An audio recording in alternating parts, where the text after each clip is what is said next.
Olá, sejam todos bem-vindos. O programa Ronda está começando.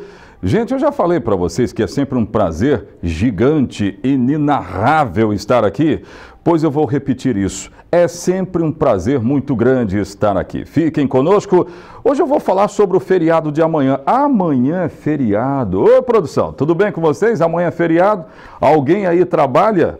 Amanhã eu não vou estar aqui, mas muitas pessoas vão ter a oportunidade de ir ao supermercado. Daqui a pouco eu quero que vocês coloquem para mim o que vai funcionar e o que não vai funcionar nesse feriadão. Agora não, porque agora eu quero chamar de Vitória um de nossos repórteres que acompanhou a audiência de parentes, pessoas arroladas nesse processo do caso de Cauã e Joaquim. Lembra que eu falei ontem que as audiências começaram e muitos estarão agora dando seus depoimentos em audiências de instrução. Eu quero lembrar que no mês de abril nós tivemos uma notícia muito ruim, cruel, aliás, aqui na cidade, dando conta da morte dos dois garotos, Cauã e Joaquim, naquela madrugada de 21 de abril. De lá para cá, a justiça tem feito o quê? Tem feito todas as investigações possíveis. O resultado disso é que George Alves, que era pastor, e Juliana Salles, que também era pastora, estão presos, acusados deste crime. Ela é acusada de omissão. Ele está acusado diretamente de ter praticado, teria estuprado e matado essas crianças. Ainda ontem, antes de chamar os nossos repórteres lá na Grande Vitória, eu estava acompanhando, produção, uma TV de alcance internacional dando essa informação, dada ao interesse dessa informação. O Ronda não pode ser diferente, então vamos lá. O que é que rolou na Grande Vitória? Coloca aí, põe no ar. A audiência de instrução começou à 1 da tarde. O pai de Cauã, Heine Butkovski, esteve aqui e não quis falar com a imprensa. Ele será ouvido. A avó do menino também foi chamada. Além deles, outras testemunhas de defesa e da acusação também foram ouvidos. Uma outra audiência de instrução do caso será realizada no dia 23 deste mês. As audiências não foram abertas ao público, porque o processo corre em segredo de justiça. Joaquim tinha 3 anos e Cauã 6. Segundo as investigações, as crianças foram agredidas, abusadas sexualmente e queimadas pelo pastor Georgeval Alves. Ele está preso em Viana por duplo homicídio, estupro de vulnerável e fraude processual. Ele também responderá pelo crime de tortura. A pastora Juliana Alves, mãe das 2 crianças, segundo o Ministério Público, sabia dos abusos e também foi denunciada. Ela está presa no presídio feminino de Cariacica. Muito bem, obrigado os repórteres que acompanharam e vão continuar acompanhando. Agora, eu quero imagem do caso. Coloque imagem para mim do caso. Não essas aí. O Heine Butkovski, eu estive com ele aqui quando os meninos tinham sido sepultados, foram sepultados. Estive no cemitério junto com ele. Não quis falar, obviamente, gravando, mas estive com ele. Claro que bastante abalado. Ele está muito abalado. O pai dessas crianças, aliás, o pai do Cauã, né? Ele é pai do mais velho, Cauã. Ele está sofrendo demais. Eu não estou dizendo que os demais não estejam sofrendo. Mas esse rapaz sofre aquilo que a gente jamais vai conseguir imaginar, né? E aí são imagens, né? São imagens recuperadas pela a nossa produção da Juliana, essa que aparece no momento que foi presa em Minas Gerais, e aí das crianças. Gente, eu sinto uma dor imensa quando tenho que falar desse caso aqui, e assim como todo morador de Linhares, eu acho que não tem um que não tenha esse sentimento, e aí ambos nos perguntamos o que é que aconteceu e por que é que isso aconteceu. Essas são as imagens da casa que eu pedi. Então, no dia 21, só para relembrar, esse quarto aí pegou fogo. Nós imaginamos que havia sido uma tragédia através de um incêndio. Só que primeiro foi o Corpo de Bombeiros, aí depois o que nós vimos foi isso aí que nós estamos mostrando. Os delegados aqui da cidade entraram em cena. Aí são 3, ó. Rômeu, Suzana e o delegado que passou, doutor André Costa. E aí descobriu-se que, na verdade, Era muito mais que isso, não é? Era muito mais que incêndio. Esse trabalho todo a gente acompanhou. Mas ontem foi ouvida a dona Marlúcia Budkowski, que é inclusive a avó do Cauã. Olha só o que eu tenho um trecho aqui do que ela disse ontem na Grande Vitória. Ela disse o seguinte: a gente nunca viu nada, nunca soube de nada, é difícil falar. O pouco que a gente convivia, não tinha como perceber que tinha alguma coisa por trás disso. Se eu soubesse, meu neto estaria vivo, não tinha condições. Eu queria ter tido essa percepção. Ela foi perguntada sobre se imaginava, via, vislumbrava, percebia alguma coisa, mas ela disse que não. Ela teve muito emocionada. Ela disse um outro trecho aqui que eu vou trazer. Foi ontem, lá na Grande Vitória. O dia a dia está muito difícil, não tem como voltar à vida normal depois de uma barbárie dessa como foi. Aí ela seguiu dizendo o seguinte: que a condenação seja máxima, porque eu acho que 30 anos é muito pouco para tanta maldade, tanta crueldade com duas crianças. Foi o que disse a avó, a dona Marlúcia Budkowski. O Heine Budkowski, que eu mostrei aí na imagem, que é o pai do Cauã, também é testemunha de acusação e foi também ouvido ontem. E durante a audiência, ele foi interrogado sobre o relacionamento com o filho e com Juliana. Antes de Heine, 2 peritos da Polícia Civil, um do Corpo de Bombeiros, um tenente-coronel, né, que é o tenente-coronel Ferrari, que nós vamos falar com ele daqui a pouco, não sobre esse caso, não é? Mas também foram ouvidos pela Justiça. Né? O tenente-coronel Ferrari, que atua aqui no município de Linhares, ele foi ouvido exatamente para falar sobre a perícia. E o confronto dessas informações está sendo feito agora exatamente com base no resultado das perícias, porque a condenação, ela se baseou exatamente no resultado das perícias. Então, resultados que vão ser agora confrontados. Está aí o George Alves e a Juliana Salles. Então, no próximo dia 23, no Fórum Desembargador Mendes Vanderlei, aqui na cidade de Linhares, pela primeira vez, George Alves e Juliana Salles estarão frente a frente perante a Justiça. Isso está marcado para o dia 23. Há uma grande expectativa. É assim que nós começamos, queridos, no rádio ou na TV, fiquem conosco, a notícia chega até você.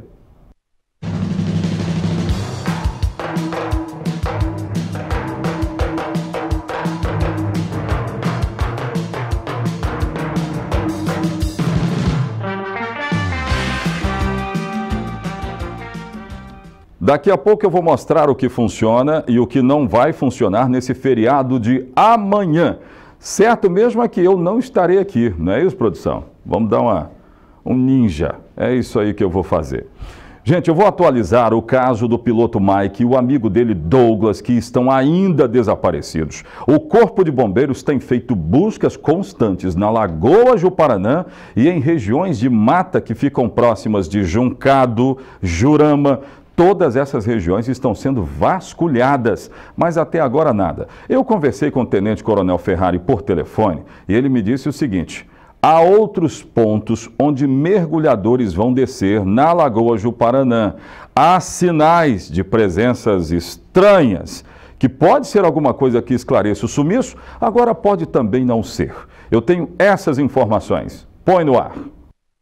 Bom, a gente fez o trabalho com o sonar, né, com o Sidescan Sonar, da empresa Umissan, e depois, essa semana, com o da Universidade Federal do Espírito Santo.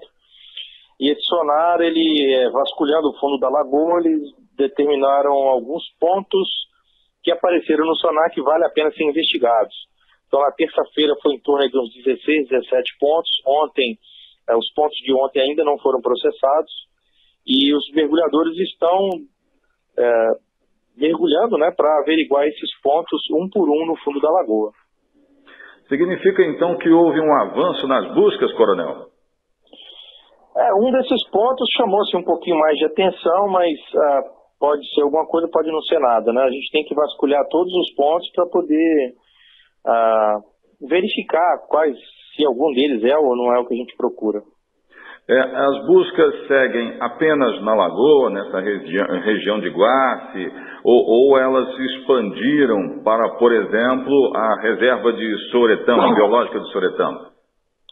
A gente fez buscas e, na verdade, a gente faz busca e investigação, né? Eu preciso de ter algum relato, algum indício, alguma pista que me aponte para uma região onde fazer buscas. Do Guace até a reserva de Soretama, nessa região grande, passando ali por Chumbado, Juncado, Jurama, nessa região toda que envolve a reserva de Soretama, a gente não teve avistamento algum. Ninguém viu nada. Não tem nada, nenhum relato de que a aeronave passou por ali. Então não tem nada que aponte as buscas para a reserva de Soretama. Tá? E mesmo assim, o pessoal da reserva da Vale e da reserva de Soretama, eles vasculham as duas reservas todos os dias, eles percorrem a reserva, o trabalho deles é vasculhar a reserva e também não tem nenhuma pista, nenhum indício de que a aeronave possa ter ido para lá. Em terra, na região mais provável, onde se concentraram os avistamentos, que ele teria subido ali pelo Farias, chegou até próximo do hotel da reserva da Vale, desceu na região do município de Soretama mesmo, a sede, e no Guace, nessa região que a gente tem os avistamentos. E a gente está buscando a lagoa ali do sul do Guace até lá no Caju.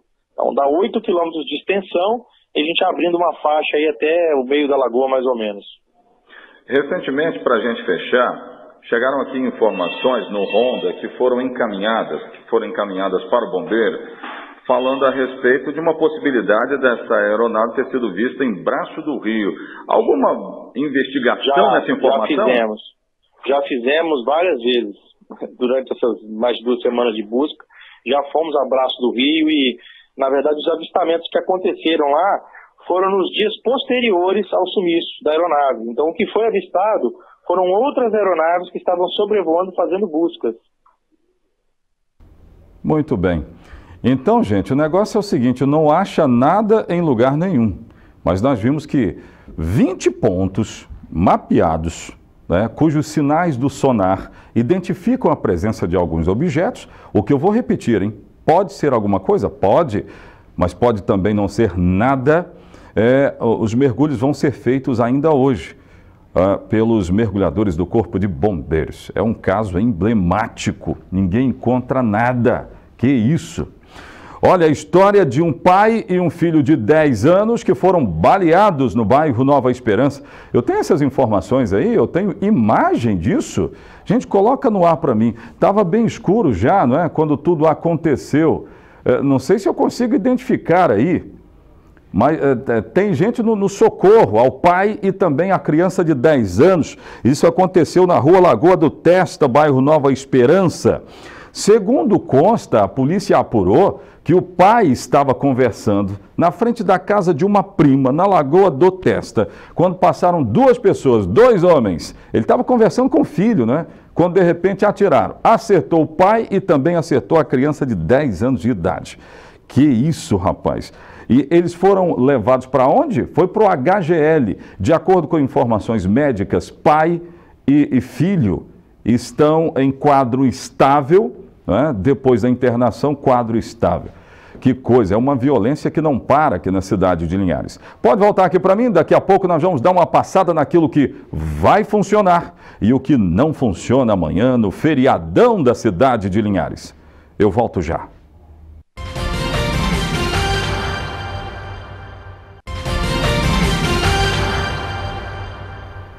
É isso aí, de volta. Gente, ó, na Grande Vitória tem bandidos em bairros da cidade que estão ostentando armas. Isso me leva a crer que o problema não é existir ou não a arma no meio da sociedade, mas sim armas em mãos erradas. Eu tenho essas informações aí? Põe no ar. Um dos homens aponta uma pistola para o alto. Nesta outra imagem, os bandidos aparecem com uma submetralhadora. Em seguida, as câmeras registram a chegada da polícia militar no morro. Hoje pela manhã, policiais já estavam no bairro fazendo diligências e a segurança dos moradores. o secretário de Segurança Pública afirmou que os bandidos aproveitaram o trabalho dos policiais nas ruas no dia de eleição para ostentar armamentos. Durante as eleições, a Polícia Militar, a Polícia Civil, nós dedicamos todo o nosso efetivo para o dia das eleições, para que o povo capixaba pudesse votar com tranquilidade. E isso foi feito. Aproveitou-se então a madrugada de domingo para segunda para o afronta realizado por esses indivíduos já identificados. Um deles possui 14 passagens pela polícia. Esse indivíduo que estava portando arma aqui, ele foi preso 14 vezes pela polícia. 14. O outro 6. Nós vamos prender de novo, nós vamos colocar atrás das grades de novo. Para garantir a segurança dos moradores aqui de São Benedito, uma base móvel da Polícia Militar será instalada hoje. Ela vai funcionar 24 horas por dia. Outras medidas também serão adotadas para inibir a ação dos bandidos aqui no bairro. Nós estamos reforçando com os 4 pontos de blitz, né? Vamos abordar todos os veículos, todas as motos que acessam o bairro da Penha, que acessam São Benedito. Nós estamos reforçando com o foco das investigações da DHPP. O comandante-geral da Polícia Militar, Coronel Ramalho, afirmou que a situação flagrada não é só um problema de policiamento e que a segurança pública precisa ser discutida de maneira ampla. Se existe o tráfico, se existe o comércio, se existe essa rivalidade que eu preciso estar armado para garantir o meu ponto de venda, é porque ele é lucrativo. E ele é lucrativo porque as pessoas consomem droga. Quem consome droga, quem vem buscar a droga aqui no Alto do São Benedito, não é o morador humilde que nós estamos vendo aqui. Esse é quem mais sofre com isso. Então a sociedade ela precisa deixar de hipocrisia e tratar esse assunto além das ações de polícia. Mesmo com o reforço do policiamento, Ramalho acredita que essas ações não vão acabar com o tráfico na região. Estaremos aqui ocupando 24 horas, estaremos montando blitz de trânsito, mas essas ações não terminam com o tráfico. Corremos o risco de, numa mudança de turno, novamente esses indivíduos ostentarem arma de fogo. A discussão é muito mais além do que a presença da polícia, do que a polícia está fazendo, do que a polícia vai fazer. Rapaz, eu gostei desse comandante da Polícia Militar. Olha, que o recado seja bem dado. Tem que parar de hipocrisia quando o assunto é a presença do bandido. Coloca imagem para mim lá de novo dos caras ostentando a arminha. Você viu lá? É um negócio terrível. A sociedade às vezes vê errado. Tipo assim, ela quer que esse rapaz seja preso, mas ele está defendendo o quê? O ponto do comércio de droga. Quer que o traficante seja preso, mas ele está ali comercializando e ganhando dinheiro. Mas sempre tem alguém para comprar, e esse alguém para comprar vem do seio da sociedade. O comandante está correto, parabéns pelas palavras. Estava doido para alguém falar isso aqui, ao vivo, inclusive, no nosso programa. Que isso? A gente precisa tratar isso sem hipocrisia. E outra coisa, nós estamos falando de lei, porque essa arma está na mão de bandido. Você votou em deputado federal aí, amigo? Votou, né? Agora você vai lá e cobra dele o seguinte, e aí? Vocês vão fazer leis para acabar com esse negócio ou não vão? Porque isso não é coisa de presidente, quem vai resolver isso não é presidente, quem vai resolver não é governador, não é o prefeito, são deputados e senadores. Então, se você votou em deputados federais e senadores, cobra deles agora. E aí, vão fazer o quê? Vão fazer o quê? Deixa eu falar de coisa nossa e boa. Gente, o aeroporto da cidade de Linhares, eu estive lá ontem, fiz visita. O aeroporto da cidade tem obras aceleradas da nova pista, que vai receber aeronaves com até 115 toneladas. Eu aprendi isso ontem lá no aeroporto. A gente não mensura com, por exemplo, aeronaves médias, aeronaves pequenas, não, são toneladas. E agora a capacidade fica bem maior. Eu estou falando até de escoar produção. Isso vai ser muito bom, aumentando a nossa economia, a nossa capacidade. Isso é coisa muito boa de se falar. Coloca aí, gente. Põe no ar. A nova pista para pouso e decolagem do aeroporto de Linhares está sendo muito aguardada. Por isso, As obras para esta importante construção estão sendo tocadas em ritmo bastante acelerado. Máquinas e caminhões preparam o terreno para que tudo seja entregue dentro do prazo previsto. Nós estamos completando 60 dias de obra, nós já conseguimos fazer mais de 90% da limpeza do terreno, que tirar a parte de vegetação verde. Nós já temos 4 unidades de bota fora, que é o material que sobra dessa limpeza, que já estão também todas elas dentro do nosso sítio aeroportuário. E estamos com um cronograma bem adiantado para tentar recuperar o prazo que nós perdemos no início da obra. Aqui nas obras, ninguém pensa em descansar, até porque a pista está sendo esperada com grande expectativa por produtores, empresários no geral. O grande detalhe é que a capacidade para receber aeronaves aqui no terminal do aeroporto de Linhares vai ficar bem maior.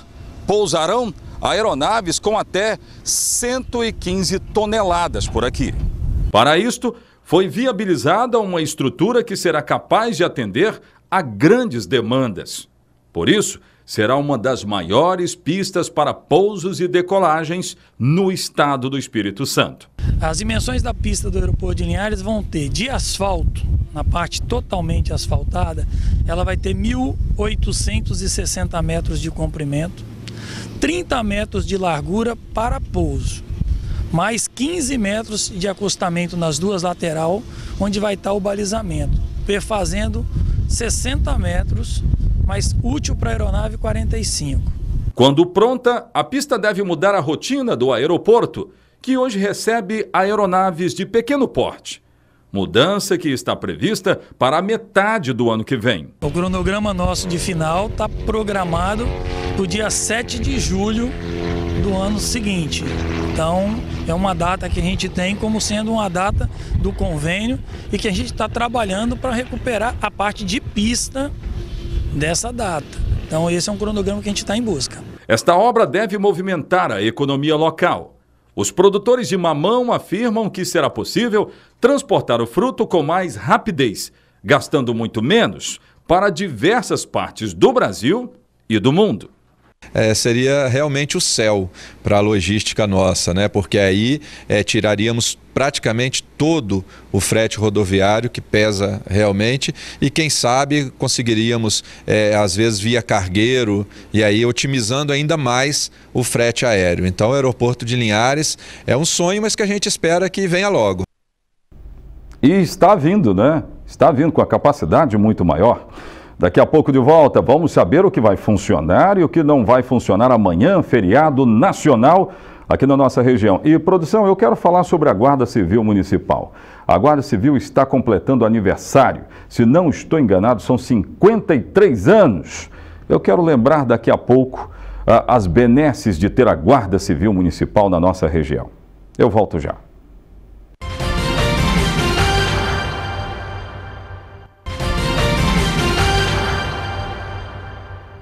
Daqui a pouco eu vou falar sobre a Guarda Civil Municipal, mas antes deixa eu mostrar, produção, o que vai funcionar e o que não funciona amanhã no feriado nacional que os linharenses vão viver.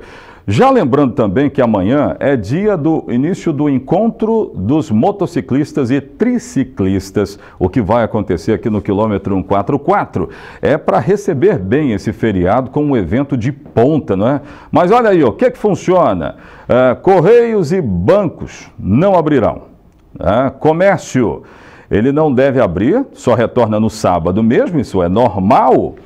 Mas a mudança aí é o supermercado. Houve um acordo e os supermercados vão abrir em horário especial, de 9 às 18.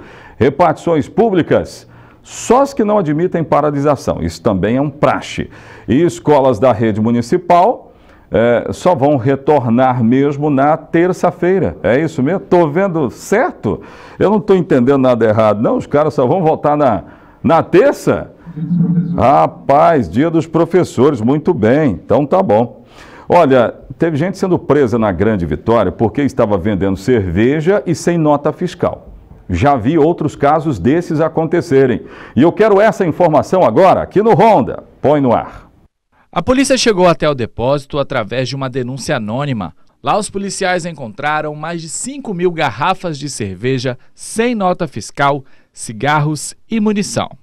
Ontem nós recebemos um disque denúncia informando que havia um depósito no bairro Soteco, onde haveria mercadorias de procedência ignorada.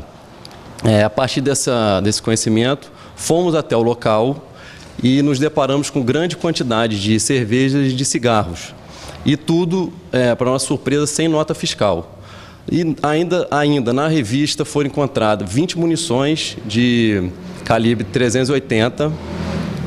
A partir dessa situação, fizemos contato com a Secretaria da Fazenda, onde os fiscais e auditores foram ao local, procederam ao auto de infração no valor de R$20 mil. A polícia prendeu André Luiz Alves, que era o proprietário do estabelecimento.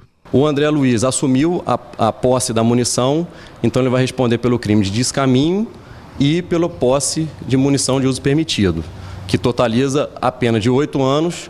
Por isso foi conduzido ao Centro de Triagem de Viana à disposição da Justiça. André Luiz trazia cerveja de Sergipe para o Espírito Santo. Com isso, deixava de pagar os impostos estaduais e tinha mais lucro na venda das bebidas. Além dele, a polícia também prendeu a irmã, Andréia Alves, que era responsável pelo financeiro do estabelecimento. A sua irmã foi indiciada pelo crime de descaminho, fora abertada a fiança e devidamente recolhida e posta em liberdade. A polícia, André Luiz explicou sobre a munição. Ele falou que era dele e que ele teria uma arma, mas teria vendido para se defender de bandidos, devido ao local ser de intenso roubo, furto, segundo a informação dele, né? A polícia não acredita nessa versão e continuaremos investigando até no intuito de localizar mais essa arma de fogo. Este é o terceiro caso de venda de bebida irregular neste mês na Grande Vitória. E a polícia pede que fraudes como essa sejam denunciadas. Nós sempre pedimos a ajuda da população através do Disque Denúncia, que facilita muito o trabalho de fiscalização da Polícia Civil. Pois é, vai vender cerveja sem nota fiscal. Da onde que vem essa cerveja? Qual é a procedência desse produto? Aqui na cidade de Linhares nós tivemos operação semelhante. E o problema também foi encontrado aqui. Só me leva a pensar que em todo o estado é necessário que se faça esse tipo de operação. A gente está acabando, né? Vou mandar um recado para a produção, para a direção do programa Ronda. Vamos aumentar o horário desse programa. Não adianta coçar a cabeça vocês aí, não. Porque a gente começa a esquentar as turbinas aqui, o trem já acabou. Mas me chegou agora a informação que a produção já está pensando nisso, a direção da empresa já está pensando nisso, um Ronda com muito mais tempo. Então a gente vai ter mais tempo para conversar, isso vai ser legal. Deixa eu terminar então o programa falando da Guarda Civil Municipal. Gente, parabéns! Vocês precisam ser lembrados pela sociedade linharense nesse dia tão especial. 206 componentes da Guarda Civil Municipal. E eu quero lembrar que o momento de maior ápice, pelo menos pelo que eu conheço dessa história, foi exatamente na suposta greve da Polícia Militar, né, que aconteceu há algum tempo atrás, onde a Guarda Civil Municipal teve que assumir as rédeas aqui na cidade de Linhares. E foi muito bem. Mostrou-se capaz de falar de segurança e promover segurança. Gente, eu conheço a Guarda Civil Municipal. Eu tenho muitos amigos aí. E pode deixar a imagem lá. E eu quero dizer o seguinte, são 206 guardas civis municipais e desses 23 são mulheres. Desde 1965 existe a Guarda Civil Municipal aqui da nossa região. Nem sempre foi Guarda Civil Municipal, né? Mas agora nós estamos tendo a nossa Guarda Civil. O meu anseio aqui é que essa guarda receba muito mais investimentos, que ela esteja armada para ajudar a ser um braço direito da Polícia Militar. E olha quantos são. Já pensou? Se juntam à Polícia Militar, nós vamos ter aqui um reforço na segurança ainda maior, gigantesco. E ela já faz.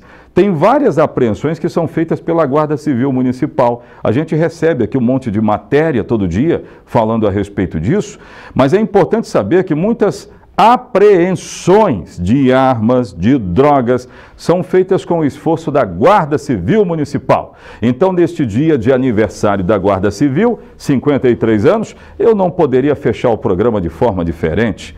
Parabéns a todos vocês. O serviço que vocês nos prestam na segurança de Linhares é fundamental. O Ronda fica por aqui, muito obrigado pelo carinho da sua audiência. Eu volto na próxima segunda-feira. O programa Ronda, obviamente, vai estar antenado, sempre acompanhando aquilo que acontece na cidade de Linhares. Mas voltaremos, portanto, na próxima segunda-feira. Até segunda. Tchau, tchau.